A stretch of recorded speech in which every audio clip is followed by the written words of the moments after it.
She said something about the family that makes so much sense to me. I've noticed that they will do anything and everything to spend enough time with this family to speak about personal relationships and who they really are. Blake Lively and Ryan Reynolds' worldwide PDA tour is backfiring. Blake Lively and her painfully overrated husband, Ryan Reynolds, just broke down after their twisted family secrets got exposed in the ugliest way possible.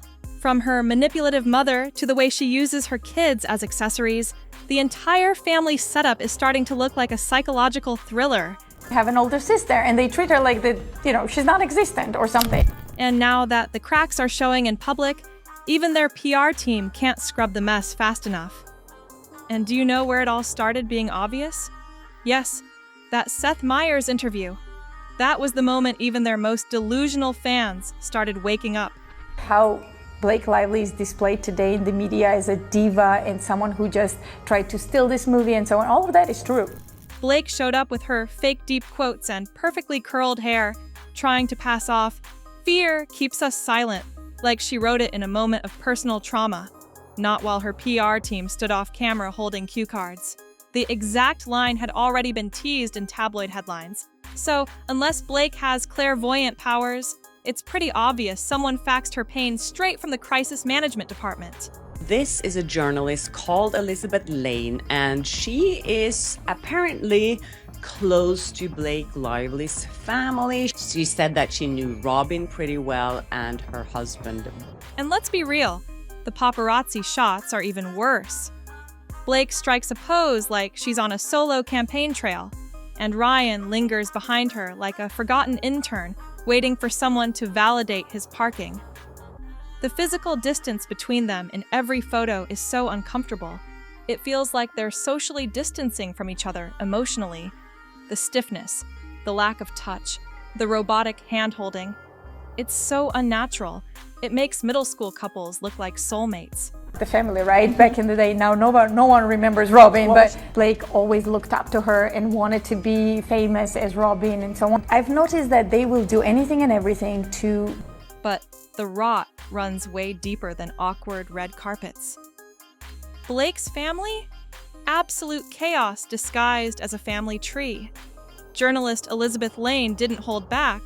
Apparently, Blake and her clan have been treating fame like it's a basic necessity. Blake's sister Robin used to be the star, the one with the buzz, the career, the whole package. But as soon as the industry moved on, Blake didn't support her. She steamrolled her. This wasn't sisterly support. This was career hunger on steroids. Blake saw what irrelevance looked like and basically said, "Not me, not ever." The family dynamics is Robin and Blake have an older sister and they treat her like she's non-existent. And then there's the ghost sister, the one so forgotten, fans thought she was a myth. She made a single public appearance in like a decade and looked completely stunned to be on camera, like she wandered into the frame by accident. That's how cutthroat things are. If you're not photogenic or useful to the brand, you're basically air in the Lively household. Fame isn't shared, it's hoarded, and Blake's playing this game like a gladiator. Yeah, as you said, it also goes for Blake, and I think there's been some rivalry going on there. And her older sister that no one ever talks about, she showed up at the Events With Us premiere and something else, and people were like, oh my god, she never shows up at... Even Robin's husband, Bart Johnson, yeah, the guy from High School Musical, is in on it. He's suddenly acting like Blake's personal cheerleader, dropping strategic posts on social media like he's trying to win Employee of the Month at Lively PR HQ. It's not sweet, it's tactical. He's not just hyping her up, he's part of the campaign. The entire family feels like a spin factory, not a support system. And fans are finally catching on to the fact that this isn't wholesome. It's calculated. Wants to buy a bag that looks like a pizza for $6,000. I'm sure she didn't pay for it though. But anyways, this story is picked up. Let's pivot back to the marriage, or whatever ghost of a marriage this is. Because right now, it's easier to believe they have matching media kits than matching bed sheets. Analysts, Fans and literal body language experts are saying the same thing. There's nothing intimate left. The affection looks rehearsed. First, I want to talk about how the global PDA tour between Blake Lively and Ryan Reynolds is absolutely backfiring. Experts are chiming in, but The public displays of affection feel like scheduled PR deliverables. And let's not forget the absolute clownery of lip readers catching Blake whispering instructions to Ryan like she's stage directing a fake couple scene. She wasn't being affectionate. She was literally telling him to kiss her. That's not love. That's damage control. look at this. We went from the Time Met Gala, back to Wrexham across the pond, then back to the premiere.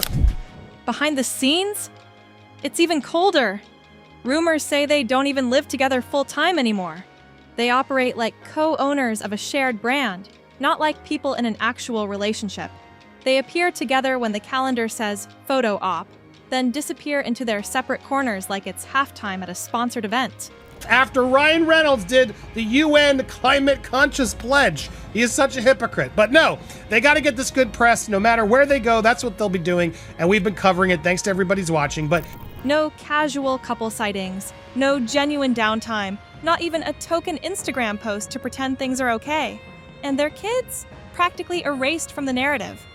You'd think people this obsessed with crafting an image would at least drop a curated family post. But nope, it's like they scrubbed their personal life for aesthetic purposes. So everyone keeps talking about Ryan Reynolds' tan. It's so funny. I was mentioning it the other day that he starts looking like RFK. He's getting tanner and tanner, more and more. Ryan Reynolds' orange spiral isn't just an aesthetic choice anymore. It's a cautionary tale in Hollywood vanity gone wrong.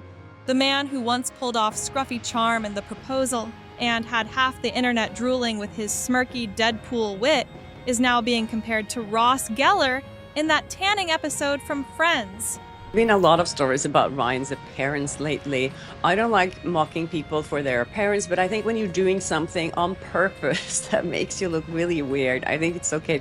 This isn't internet bullying. It's public concern masquerading as memes. Because once Daily Mail dropped those high-res close-ups from the Hugh Jackman Broadway premiere on April 11, 2025, there was no going back.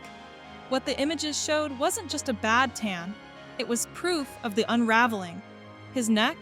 Patchy orange, visibly layered. The face? Tight as a drum. 0 crow's feet, 0 laugh lines.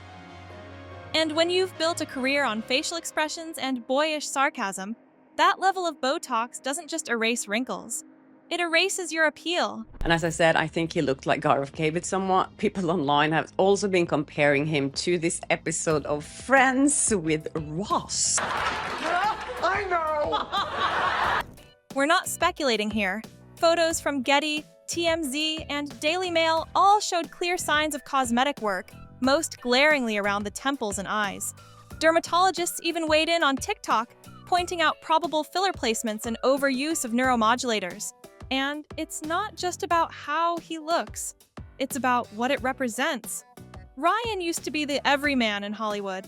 Now he's starting to resemble a wax statue of himself, built in a dimly lit Madame Tussauds. Like Ryan Reynolds, who is so vain. And the thing is, he's 48, he's aging, he doesn't have any lines. I can totally see he's done Botox around his eyes and all that stuff that a lot of guys in Hollywood do.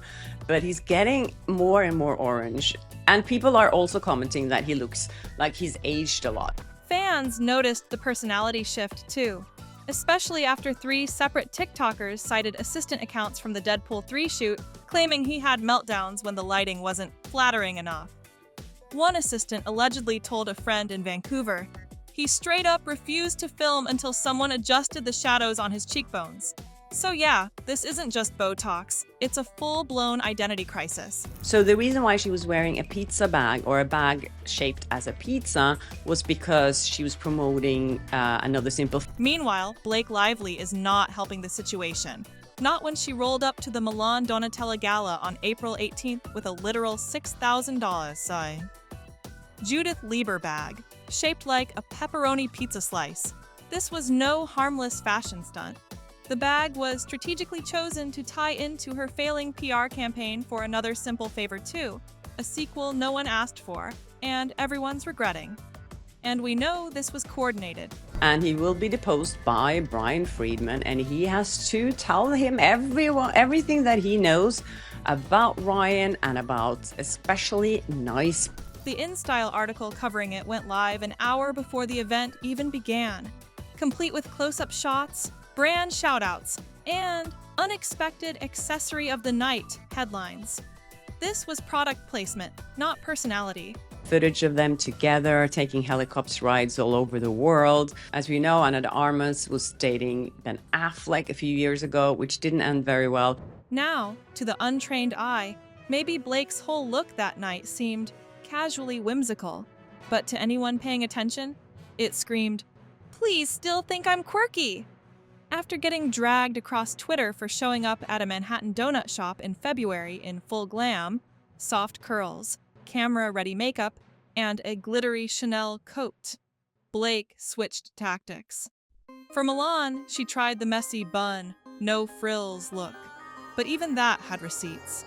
Multiple stylists tagged in backstage posts, hair, makeup, wardrobe. That bun took a team, and that's where the whole relatability myth cracks. Blake isn't effortlessly cool. She's hyper-managed chaos wrapped in couture. Also some close-up photos of him in Daily Mail where they showed his neck that looked very orange, and there were pictures of Blake and him when they arrived at Hugh Jackman's. Even her fans are starting to roll their eyes. Every paparazzi shot now features what people are calling PR overload dressing, where she's decked out in 7 to 10 high-end brands per outfit, like a walking Vogue spread. No one's mad at fashion, but the transparency of it all? Embarrassing. She's not dressing for herself. She's dressing for recovery. And recovery from what? From being labeled as the mean girl behind Justin Baldoni's intimacy coordinator scandal, from being tied to every headline involving drama, and from being on the verge of being iced out of her own sequel. When the public sees Blake and Ryan looking lovey-dovey at the event, but then goes on TikTok and sees a video about a lip reader sharing that Blake ordered Ryan to kiss her, for instance, it creates mistrust in the couple and plants seeds of doubt that their relationship is staged. And in this circus of image rehab, no one is suffering more unfairly than Hugh Jackman. The man just wanted to promote his Broadway revival of The Music Man, which premiered April 10th at Hudson Theater. But the second Ryan and Blake showed up in full performative mode, the attention shifted. Blake was snapped doing that infamous over-the-shoulder pose on the red carpet. Alone.